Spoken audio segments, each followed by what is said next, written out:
ars გიორგი მელაშვილი ევროპულ ქართული ინსტიტუტის დამფუძნებელი უნდა შემოგვიერთდეს. გიორგი, მოგესალმებით, მადლობა გადაცემაში მონაწილეობისთვის.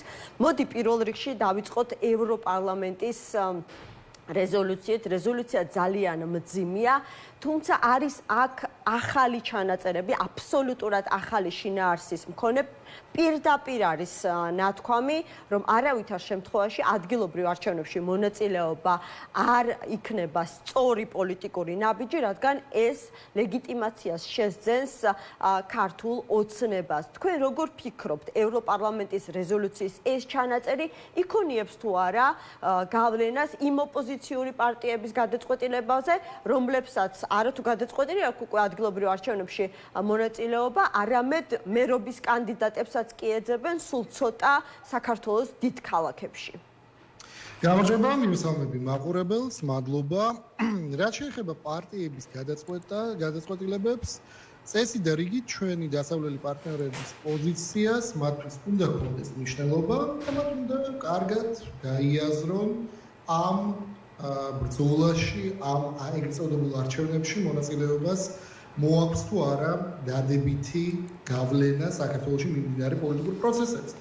თუ ჩვენ ვამბობთ, რომ ოქტომბრის არჩევნები იყო გაყალბებული, თუ არის საუბარი იმაზე, რომ ამ არჩევნების შედეგად მოხდა არნახული ელექტორალური მანიპულაციები, ამ შემთხვევაში რა შეიცვალა უკეთესობისკენ, ან რა გარანტიები აქვთ პოლიტიკურ პარტიებს, რომ ეს აღარ მოხდება ერთის მხრივ, ან მეორეს მხრივ, რატომ გონიათ, რომ ამ არჩევნებში, ამ პროცესში შესულით შეიძლება შეიცვალოს საქართველოში არსებული პოლიტიკური რეჟიმი უკეთესობისკენ. ჯერჯერობით ამის არანაირი ინდიკაცია ჩვენ არ გვაქვს. პოლიტიკური პარტიების ლიდერები არიან პატიმრობაში, პოლიტიკური პატიმრები ასევე არიან ციხეებში და ჩვენ ვერ ვხედავთ ვერანაირ გაუმჯობესებას. პირიქით, ისევე როგორც ამ რეზოლუციაში არის სხვა შორის ხაზგასმული, მკვეთრად არის გაუარესებული არჩევნებზე დასაკვირვებელი გარემო, ანუ ფაქტობრივად დამკვირვებლები ვეღარ შეასრულებენ საკუთარ ფუნქციებს და ჩვენ ძალიან კარგად გვახსოვს ის შემთხვევა, როდესაც მამაკაცი დაიჭირეს ქალის პირადობით, თუ სწორედ მახსოვს კასპის მუნიციპალიტეტში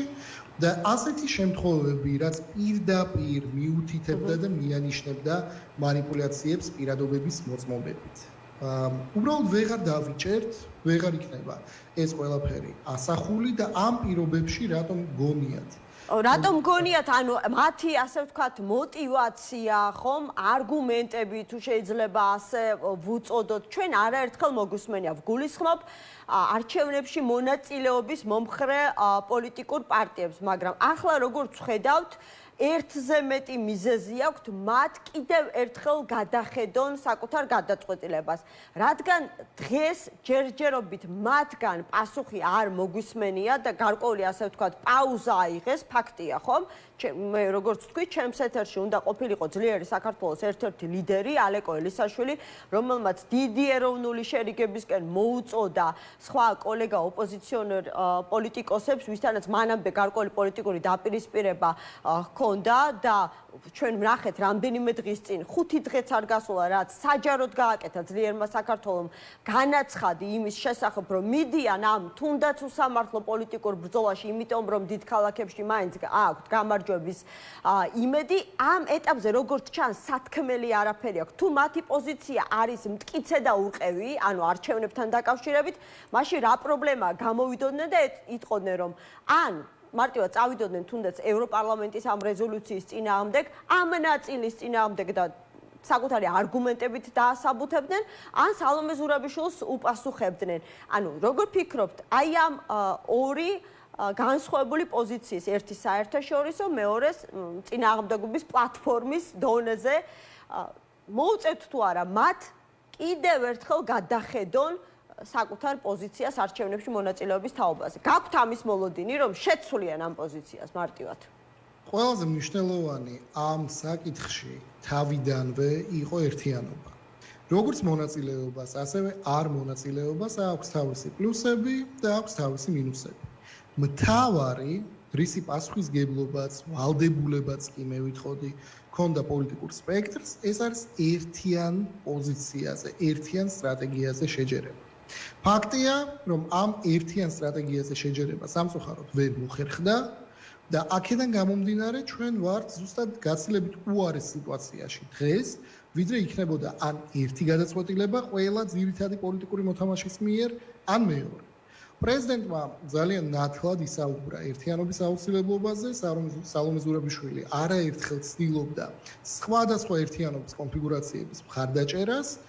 იმედი მაქვს, რომ ეს გაგრძელდება. იმ შემთხვევაში, თუ პოლიტიკური პარტიები გაიაზრებენ საკუთარ პასუხისმგებლობას ჩვენი ქვეყნის მომავლის წინაშე, ამ შემთხვევაში მე იმედი მაქვს, რომ ისინი მოახერხებენ კონსოლიდირებულ ერთიან სტრატეგიაზე შეჯერებას. ეს სტრატეგია შეიძლება იყოს მონაწილეობა, შეიძლება იყოს არ მონაწილეობა. აქ მნიშვნელოვანი არის არა იმდენად ეს კითხვა. ეს კითხვა არის მეორე ხარისხოვანი.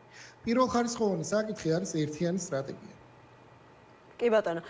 გიორგი, მე ვთქვი, რომ ალბათ თქო სალომე ზურაბიშვილის ამ განცხადებას ლელოსთვის და გახარია საქართველოსთვის რაღაცა უროს ჩარტყმის ეფექტი ჰქონდა. ნამდვილად არ ვამბობ გადაჭარბებით, შემეძლო მეთქვა მაგალითად ცივი შხაპის, მაგრამ მგონია რომ გაცილებით ძლიერი, ასე ვთქვათ, ემოციური შოკი განიცადეს, იმიტომ რომ როგორც ვიცი, ძლიერი საქართველოს იდეაც იყო, ხო, ერთ-ერთი ვერსია, რომ სალომე ზურაბიშვილი ყოფილიყო თბილისის მერობის კანდიდატი. ამ დროს სალომე ზურაბიშვილი გამოდის და პირდაპირ ამბობს, რომ არც არჩევნებს ემხრობა, რადგან ვერ ხედავს ვერანაირის პერსპექტივას და სხვათა შორის ამბობს, რომ ბოიკოტიც არის დამარცხების გზა.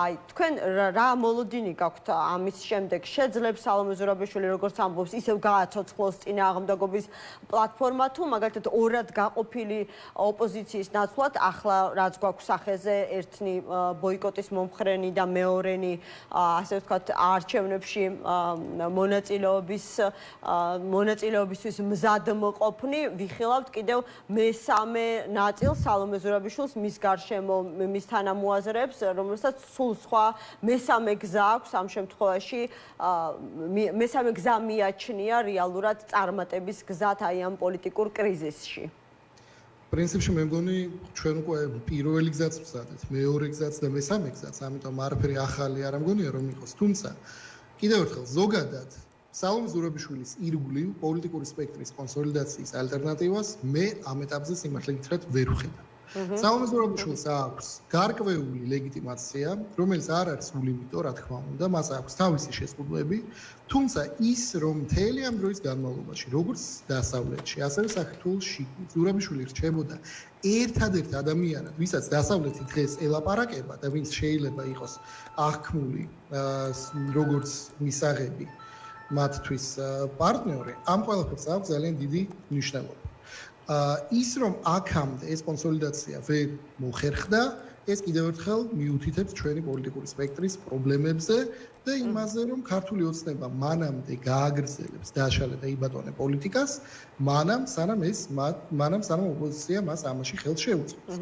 აქედან გამომდინარე, მესამე გზა იქნება თუ მეორე გზა, რაც გინდა დავარქვათ, ერთადერთი სწორი გზა არის კონსოლიდირებული საერთო სტრატეგია. ეს სტრატეგია არ უნდა ნიშნავდეს მაინც და მაინც არის ერთი ნომრის ირგვლივ გაერთიანებას, ან ერთი საარჩევნო სუბიექტად ჩამოყალიბებას. შეიძლება პარტიებმა საკუთარი იდენტობები შეინარჩუნონ, პირიქით ეს უკეთესიც არის, რადგან მოხერხდება უფრო მეტი ელექტორალური სეგმენტის დაფარვა, მაგრამ აუცილებელია, რომ ეს ხდებოდეს საერთო სტრატეგიის ფარგლებში.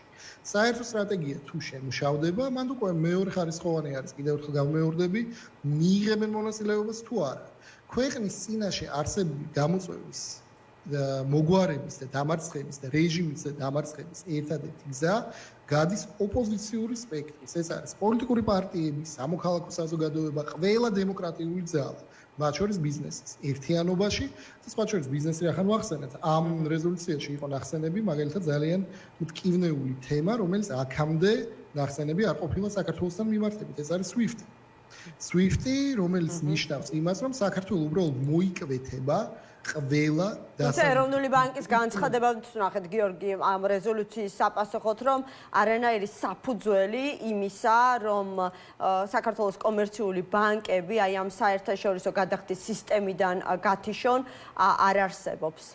საფუძველი არანაირი არ არსებობს SWIFT-დან ქართული საფინანსო სისტემის გათიშვის, ასეთი ეროვნული ბანკის განცხადება. ეს განცხადება და სიმართლე გითხრათ გამეცინა, იმიტომ რომ ეროვნული ბანკი ცდილობს რომ ტექნიკური დეტალებით დატვირთოს საკუთარ მკითხველი და მაყურებელი და ამავდროულად არ ამბობენ ერთ მნიშვნელოვან დეტალზე, იმაზე რომ SWIFT-ისგან გათიშვა არ არის ტექნიკური გადაწყვეტილება, ეს არის პოლიტიკური გადაწყვეტილება და იმ შემთხვევაში, თუ ეს პოლიტიკური გადაწყვეტილება იქნება მიღებული, თავისუფლად შეიძლება ქვეყანა გამოეთიშოს SWIFT-ს.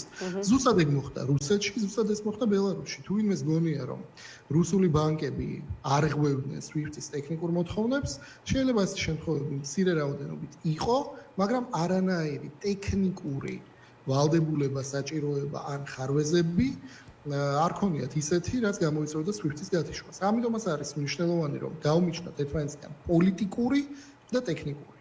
ამ შემთხვევაში ეროვნული ბანკი აპელირებს ტექნიკურ კრიტერიუმებზე, რაზეც მეც ვეთანხმები, რომ ამ ეტაპზე ჩვენ ვერ ვხედავთ ამ სააუცილებლობას, მაგრამ ამის გარდა არსებობს პოლიტიკური გადაწყვეტილება და რადგანაც ევროპარლამენტმა ეს გააჟღერა, სავარაუდოდ გარკვეული კომუნიკაცია ასევე იყო ევროკომისიასთან, არ მგონია რომ ეს რეზოლუცია გასული იყო კომისიასთან კომუნიკაციის გარეშე და რადგანაც ეს იყო ნახსენები, ჯერ ეს იქნება სერიოზული გამაფრთხილებელი ნიშანი ყველა ინვესტორისთვის და ყველა იმ ადამიანისთვის, ვინც საქართველოში არა მარტო აპირებს მომავალში ინვესტიციის ჩადებას, არამედ ვისაც ახლაც აქვს.